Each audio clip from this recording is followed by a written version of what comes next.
They laughed at the rifle. They called it a toy, a mail-order sweetheart that had no place on a battlefield. But on the morning of January 22nd, 1943, in the steaming jungles of Guadalcanal, that same rifle would prove them deadly wrong. Second Lieutenant John George, 27, crouched in the shattered remains of a Japanese bunker west of Point Cruz, his heart hammered against the weight of expectation, the rifles of his comrades still stacked neatly in the sand. His Winchester Model 70, packed with a scope he had saved 2 years of National Guard pay to buy, rested lightly in his hands. He had never fired it in combat, not once, yet ahead, 240 yards away, a banyan tree held a hidden threat, one of 11 Japanese snipers who had killed 14 men from the 132nd Infantry in just 3 days. George's officers had doubted him. "Leave the sporting rifle," they had said. "Take a real weapon." But George carried it anyway. Every nuance of that rifle was familiar. The glass-smooth trigger, the careful bolt action, the scope aligned for long-range precision. This was no ordinary weapon. It was an extension of every late-night range session, every practice drill under Tennessee skies. The 132nd had taken over from exhausted Marines in late December. The Marines had fought for months to hold Henderson Field, but Japanese forces still hid in the coastal groves west of the Matanikau River. George's battalion had attacked Mount Austin in mid-December, a mountain the Japanese called Geiyu, fortified with 47 bunkers and 500 soldiers. 16 days of brutal combat had cost 34 American lives, 279 wounded, and George had fired his rifle exactly 0 times. Now, in the dense, humid jungle around Point Cruz, there were no bunkers, no obvious targets, only trees, shadows, and soldiers trained to blend perfectly into their surroundings. On January 19th, a sniper had killed Corporal Davis at a creek. The next day, 2 more men from L Company were cut down. By January 21st, 3 more Americans had died, 1 shot in the neck from a tree the patrol had passed twice without noticing. That night, George's commanding officer summoned him. The battalion was bleeding under these snipers. Could his rifle, could he, make a difference? George spoke of his credentials. Illinois state champion, at 1,000 yards, youngest winner in state history, 6-inch groups at 600 yards, with iron sights. His hands had steadied rifles in the quiet of the range, but now the stakes were human lives. He was given until dawn to prove it. All night, George cleaned his rifle. Cosmoline from the ocean voyage caked the barrel. Every screw, every mount, every round of ammunition, each checked, polished, loaded. By sunrise, the jungle was alive with sound. Insects, distant artillery, the occasional bird call. But George filtered it all out. His focus was movement. Crouched in the ruins of the bunker, he scanned the banyans. 2.5 power through his Lyman Alaskan scope was not much, but it was enough to reveal subtle shifts, a branch trembling in the windless morning, a shadow moving in the upper forks. At 9:17, he saw it. A Japanese sniper, perched high in the banyan, scanning the trail below. George adjusted for wind, held his breath, and squeezed the trigger. The rifle cracked. The sniper jerked and fell, tumbling 90 feet to the jungle floor. George worked the bolt, chambered another round, and waited. Snipers travelled in pairs. The spotter would be close. Patience was his ally. 26 minutes later, the second sniper revealed himself. Moving down a trunk, unaware, George's round met its mark. The body collapsed. 2 shots, 2 kills. Hours passed, bullets whizzed nearby, and George barely moved. At 11:21, a shot struck 6 inches from his head, sand and debris spraying across him. The sniper had fired back. George pressed against the bunker wall, breathing slow and measured. 3 minutes later, he resumed his watch. Soon, another target appeared. A repositioned sniper, too confident, too slow. 1 shot, and he fell silently from the tree. By noon, George had claimed 5 lives. Word of his success rippled through the battalion. The mockery was gone. Soldiers whispered, eyes wide. But George refused spectators. Attention meant danger. The enemy learned quickly, hiding from daylight. George's rifle was no longer just a weapon, it was a signal that the hunters had become the hunted. As dusk approached, he returned to headquarters. 8 confirmed kills in 2 days, 12 rounds fired, 4 misses. Orders came, continue at dawn.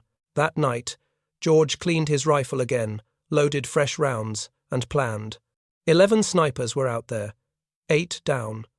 3 remained the most experienced, the most cautious, now aware of George's skill. Rain came before dawn, turning the jungle floor to mud, masking sound but reducing visibility.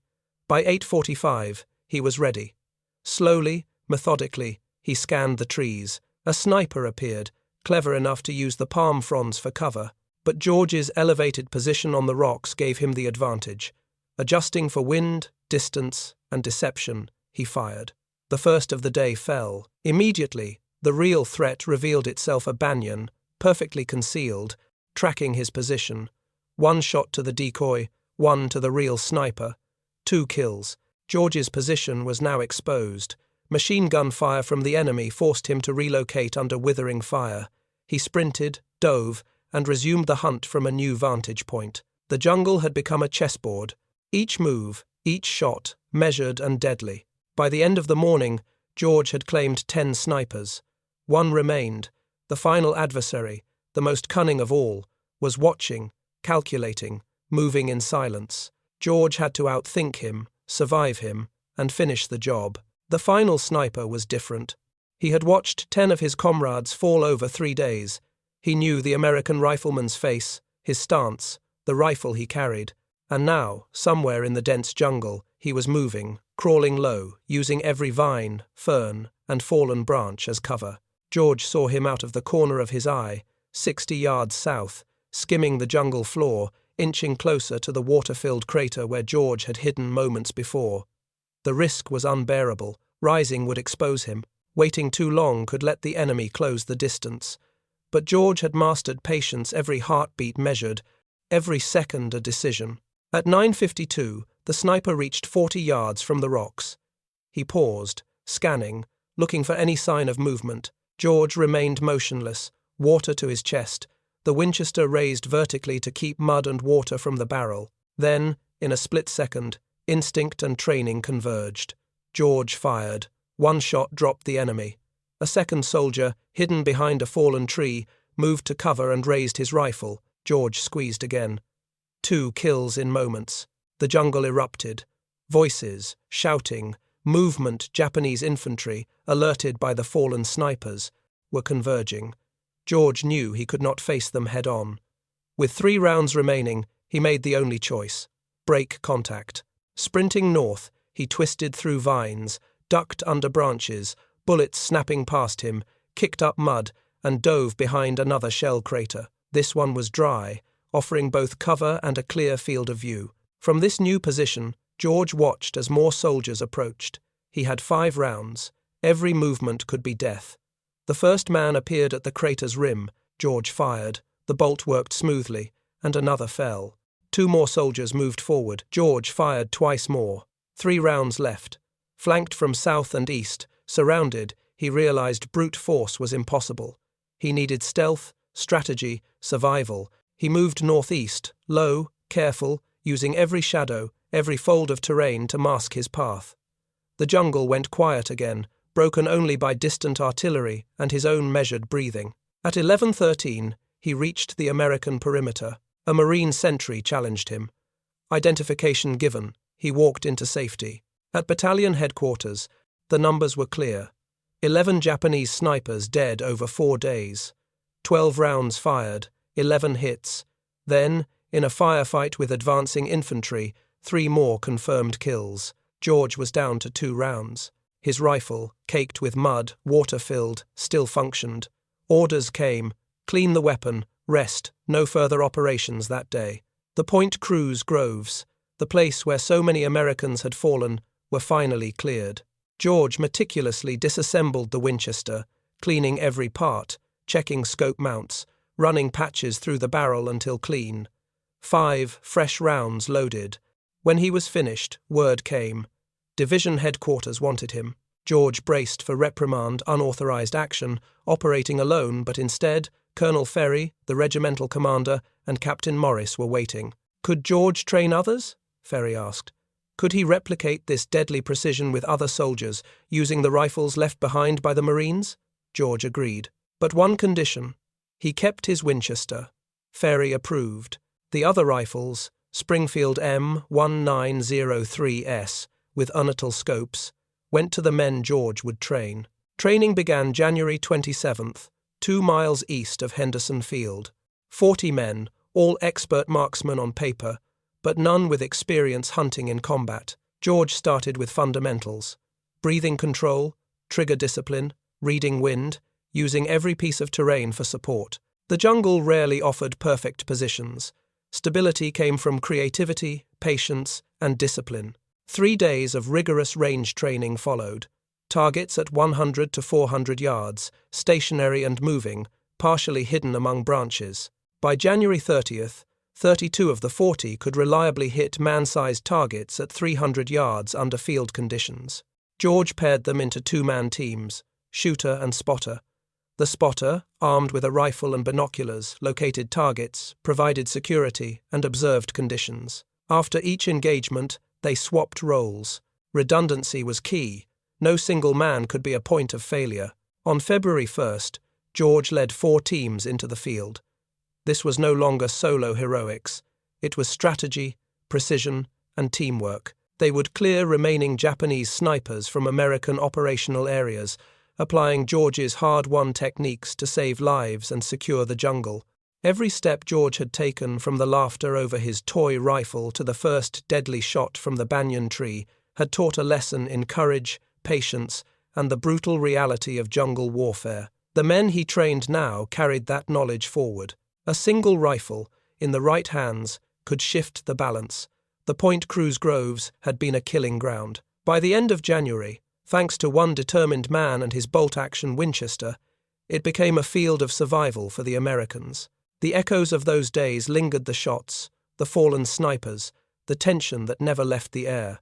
George's story would become legend among his comrades, proof that skill, discipline, and courage often outweighed firepower and numbers. The Point Cruz Groves had been a nightmare for the Americans, dense, shadowed, and full of hidden enemies.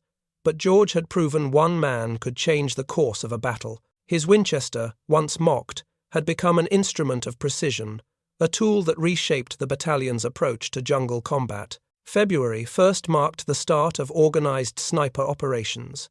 George and his teams moved with the quiet efficiency of predators. Every step measured, every shadow scanned. The jungle was alive with sound, distant artillery, birds startled into flight, the rustle of unseen soldiers. Every team member knew that a single mistake could be fatal, but George had trained them well. They moved like extensions of his own skill, each shot disciplined, each movement deliberate. By mid-morning, the first targets appeared.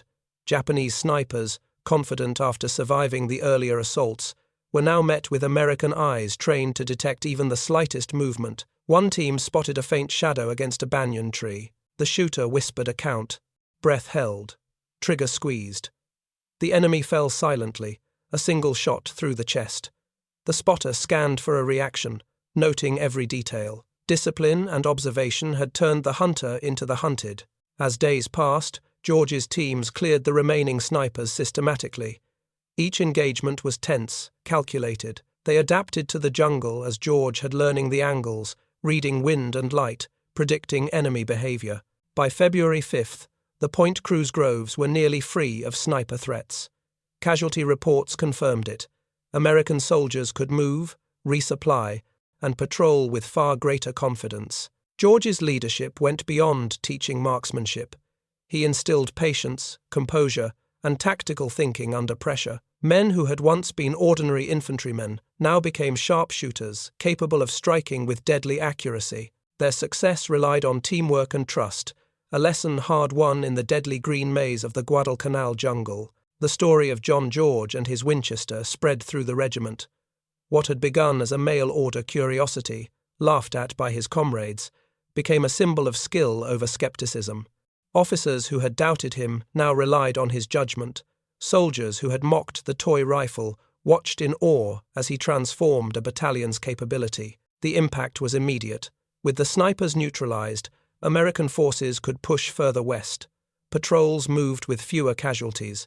Supply lines became more secure. Morale, once fragile under the constant threat of hidden Japanese sharpshooters, soared. George had not only proven himself, but had changed the dynamics of jungle warfare for his battalion. But the true test was ongoing.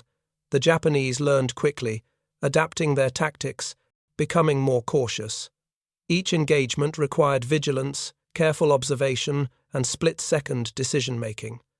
George and his men were always on edge, aware that the next shadow could be lethal. The jungle demanded respect and rewarded skill. In the weeks that followed, George continued training new teams, ensuring the techniques he had honed would endure. Each team member became a small extension of his own deadly precision, capable of controlling the battlefield in the dense, unforgiving environment. Through discipline, courage, and the unyielding focus he demanded, George created a legacy that extended far beyond his own actions. By the end of February, Guadalcanal's Point Cruz groves were secure. The Japanese threat from hidden snipers had been eliminated. George's name became a quiet legend within the regiment, not for glory, but for effectiveness, for the lives saved by his skill and leadership. The cheap rifle that had once drawn ridicule had become a symbol of ingenuity, persistence, and deadly accuracy under pressure. Every bullet fired, every shot calculated, every life saved was a testament to what one determined soldier could achieve in the chaos of war. John George had faced the jungle, faced trained killers in the shadows, and emerged victorious. The Point Cruz groves, once a place of fear and death, now stood as a monument to skill, courage, and the quiet power of a man who refused to be underestimated. Through the story of George, we see the essence of jungle warfare: patience, observation, and the ability to turn the tables on a lethal enemy. One rifle, in the right hands, could save dozens of lives and shift the momentum of a battle. The echo of those days remains in military history, a lesson for generations.